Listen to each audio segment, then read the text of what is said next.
தொலைக்காட்சி நேயர்களுக்கு என்னுடைய அன்பு கலந்த வணக்கங்கள். மீண்டும் ஒரு கதை வழி அறமொழி நிகழ்ச்சியினூடாக நேயர்களாகிய உங்களை சந்திப்பதில் மிக்க மகிழ்ச்சி. ஒரு நாள் ஒரு 50-52 வயது மதிக்கத்தக்க ஒருவர் ஒரு நெடுந்தூர பயணம் செய்கின்றார்.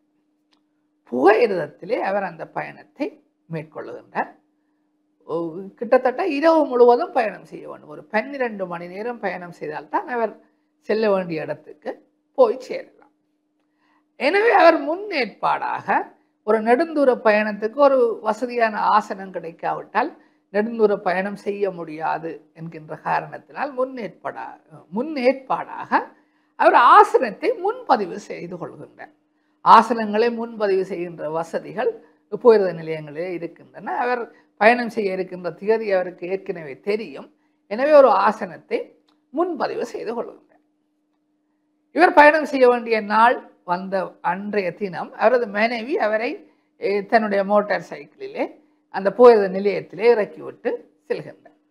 இந்த போயிரதம் வருவதற்கு ஒரு 10 நிமிடங்கள் இருக்கின்றது. எனவே இவர் அந்த போயிரதத்தின் வருகைக்காக அந்த போயிரத நிலையத்தில் இருக்கின்ற ஒரு இருக்கையிலே அமர்ந்திருக்கின்றார். இப்பொழுது போயிரதம் வருகின்றது, அந்த சத்தம் கேட்கின்றது, அந்த வெளிச்சம் தெரிகின்றது. அந்த போயிரதம் அந்த போயிரத நிலையத்திலே நிறுத்தப்பட்டதும் இவர் போயிரதத்திலே ஏறி தான் ஏற்கனவே ஒதுக்கிய அந்த ஆசனத்தை இலக்கத்தை பார்த்து அமர்ந்து கொள்கின்றார்.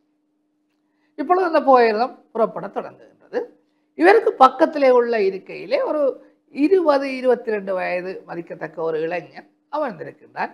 அவன் இங்கே ஒரு பல்கலைக்கழகத்தில் படித்து கொண்டிருக்கின்ற மாணவன் போன்று இருக்கின்றது. மிக பண்பானவன். வளமை போலவே தற்காலத்திலே பொதுவாக இளைஞர்கள் யுவதிகள் செய்கின்ற வேலை அதுதான். தன்னுடைய கைத்தொலைபேசியில் ஏதோ விடயங்களை பார்த்து கொண்டிருக்கின்றான். சிறிது நேரம் உறங்குகின்றான்.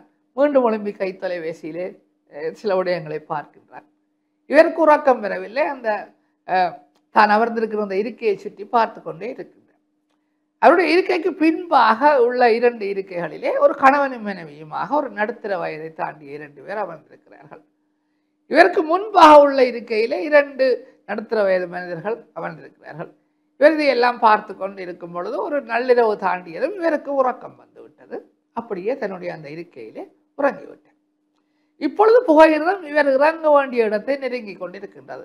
இன்னும் ஒரு 10-15 நிமிடங்களிலே இந்த புகையிரதம் இவர் இறங்க வேண்டிய இடத்தை அடைந்துவிடும். எனவே இவர் அந்த இருக்கையை விட்டு எழுந்து தன்னுடைய காலை கடன்களை முடிக்கக்கூடிய வசதி எல்லாம் அந்த புகையிரதத்தில் இருக்கின்றது.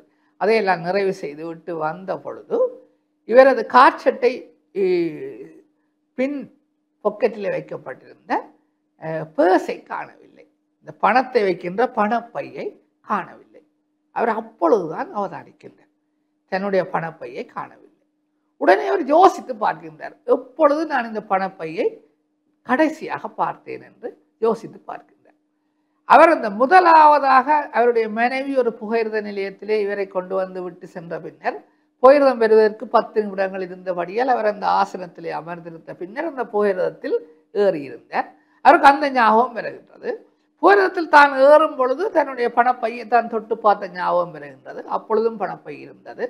நான் என்னுடைய இருக்கையின் இலக்கத்தை பார்த்து அங்கே அமருகின்ற பொழுதும் அந்த பணப்பையை நான் தொட்டு பார்த்தேன். அப்பொழுதும் பணப்பை இருந்தது. ஆகவே நான் என்னுடைய இருக்கையில் அமர்ந்த பின்னர் நான் காலை இந்த ஒருதன் காலை வேளையில் தான் அவர் தன்னுடைய அந்த கழிப்பறைக்கு செல்கின்றார். காலை வேளை அந்த கழிப்பறைக்கு செல்வதற்கு முன்பாக அந்த இடைவெளியில் தான் யாரோ என்னுடைய பணப்பையை எடுத்திருக்க வேண்டும் என்று இவர் முடிவுக்கு வருகின்றார். தனக்கு அருகே அமர்ந்திருந்த அந்த இளைஞனுக்கு இவர் மெதுவாக சொல்கின்றார், என்னுடைய பணப்பையை காணவில்லை என்று சொல்லி. அந்த இளைஞனும் கொஞ்சம் பதட்டத்துடன் தேடி பாருங்கள், சில வேளையிலே உங்களுடைய பயணப்பைக்குள் வைத்திருப்பீர்கள் என்று சொல்கிறான். அவர் பயணப்பைக்குள் வைக்கவில்லை என்பது அவருக்கு தெரியும். இருந்தாலும் அதையும் பரிசோதிக்கின்றார். வேறு வழி இல்லாமல் அவர் புகையிரத காவலர்களுக்கு, புகையிரதத்துக்கென்று தனியாக போலீஸ் உத்தியோகத்தர் இருப்பார்கள், அவர்களுக்கு அறிவிக்கின்றார். நான் இந்த இருக்கையிலே அமரும் பொழுது என்னுடைய பணப்பை இருந்தது, இப்பொழுது காணவில்லை.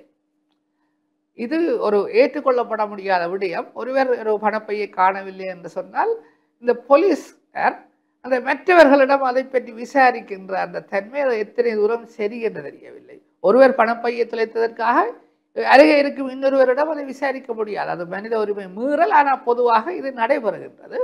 எனவே அந்த புகையிரத காவலர்கள் அந்த அவர் அமர்ந்திருந்த இருக்கையை சுற்றி இருந்த அனைவரிடமும் விசாரிக்கிறார்கள். இவரது பணப்பையை நீங்கள் யாராவது பார்த்தீர்களா? இவ்வாறு தான் கேட்பார்கள். எடுத்தீர்களா என்று கேட்க முடியாது. அவர்கள் பெரிதாக அதை எடுத்துக்கொள்ளவில்லை.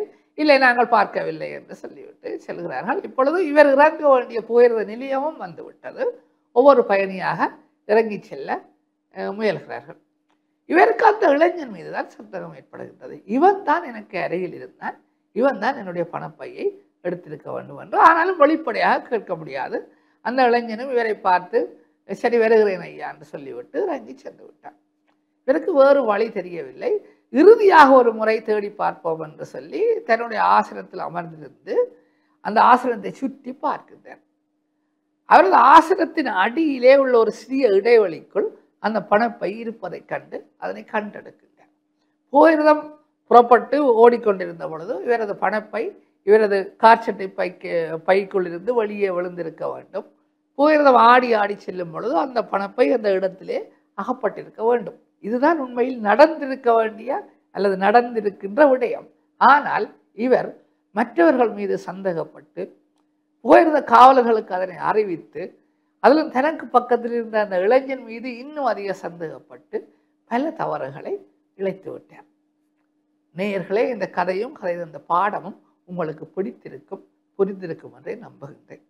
மனிதர்களாகிய நாங்களும் அப்படித்தான். பல சந்தர்ப்பங்களிலே நாங்கள் ஒரு தவறை செய்துவிட்டு அதற்கான காரணத்தை கண்டுபிடிக்காமல் அவசரப்பட்டு மற்றவர்கள் தான் தங்களுக்கு தவறிழைத்து விட்டார்களோ என்று முடிவெடுப்பதும் உண்டு.